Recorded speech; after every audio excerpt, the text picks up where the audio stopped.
ಕಾಂಗ್ರೆಸ್ನ ಹಿರಿಯ ಶಾಸಕ ಎಚ್.ಸಿ. ಮಹದೇವಪ್ಪಗೆ ಸಚಿವ ಸ್ಥಾನ ಕೈತಪ್ಪಿದೆ. ಹೀಗಾಗಿ ಸಾಮೂಹಿಕ ರಾಜೀನಾಮೆಗೆ ಮುಂದಾಗಿದ್ದಾರೆ ಅಲ್ಲಿನ ಕೈ ನಾಯಕರು. ಮೈಸೂರಿನ ಟಿ. ನರಸೀಪುರ ಕ್ಷೇತ್ರದ ನಾಯಕರಿಂದ ರಾಜೀನಾಮೆ ಪರ್ವ ಶುರುವಾಗಿದೆ, ಆರಂಭವಾಗಿದೆ. ಅಸಮಾಧಾನ ಅನ್ನೋದಿದೆಯಲ್ಲ, ಬಹಳ ದೊಡ್ಡ ಮಟ್ಟದಲ್ಲಿದೆ. ಅಸಮಾಧಾನಿತ ಶಾಸಕರ ಸಂಖ್ಯೆ ಈಗ ಯಾರು ಮಂತ್ರಿಗಳಾಗಿದ್ದಾರೋ ಅದಕ್ಕಿಂತ ಡಬಲ್ ಆಗಿದೆ. ಟಿ. ನರಸೀಪುರ ಕ್ಷೇತ್ರದ ಶಾಸಕ ಎಚ್.ಸಿ. ಮಹದೇವಪ್ಪ ಮಂತ್ರಿ ಆಗ್ತಾರೆ ಅಂತ ಅಂದುಕೊಂಡಿದ್ರು, ಸಿಕ್ಕಿಲ್ಲ. ಮೈಸೂರು ಗ್ರಾಮಾಂತರ ಜಿಲ್ಲಾಧ್ಯಕ್ಷ ವಿಜಯ್ ಕುಮಾರ್ಗೆ ಈಗ ಅಲ್ಲಿನ ಪದಾಧಿಕಾರಿಗಳು ರಾಜೀನಾಮೆಯನ್ನು ಕೊಡ್ತಾ ಇದ್ದಾರೆ. ವಿವಿಧ ಘಟಕಗಳಲ್ಲಿ ಕೆಲಸ ಮಾಡುತ್ತಿರುವಂಥ ಕಾಂಗ್ರೆಸ್ನ ನಾಯಕರು ರಾಜೀನಾಮೆಯನ್ನು ನೀಡ್ತಾ ಇದ್ದಾರೆ. ಕಾಂಗ್ರೆಸ್ ಹೈಕಮಾಂಡ್ ವಿರುದ್ಧ ಆಕ್ರೋಶವನ್ನು ವ್ಯಕ್ತಪಡಿಸ್ತಾ ಇದ್ದಾರೆ.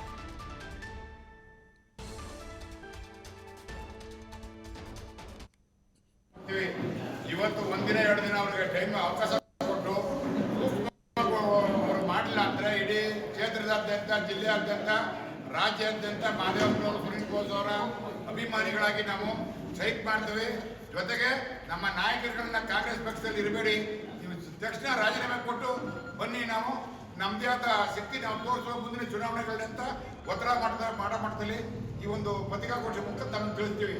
ಇನ್ನೂ ಜೋರಾಗಿದೆ. ಇವತ್ತು ತಕ್ಷಣಕ್ಕೆ ಇದು 2 ದಿನ 3 ದಿನ ಟೈಪ್ ನೋಡ್ಬಿಟ್ಟು ಇದೇ ಕಾರ್ಯಕರ್ತರು ಇನ್ನೂ ದೊಡ್ಡ ಸಭೆ ಮಾಡಿ ಆಗ ಒಟ್ಟಿಗೆ ತೀರ್ಮಾನ ತಗೊಂಡು ಸ್ಟ್ರೈಕ್ ಮಾಡೋದು, ಜೋರಾಗಿ ಅದ್ದೂರಿಯಾಗಿ ಸ್ಟ್ರೈಕ್ ಮಾಡೋದು, ನಮ್ಮ ನಾಯಕರುಗಳನ್ನು ರಾಜೀನಾಮೆ ಕೊಟ್ಟು ಬನ್ನಿ, ಪಕ್ಷಕ್ಕೆ ಅಂತ ಅವರು ಹೇಳೋ ಮಟ್ಟದಲ್ಲಿ ನಾವು ತೀರ್ಮಾನ ತಗೊಂಡು ಎಲ್ಲ ಕೊಡ್ತೀವಿ.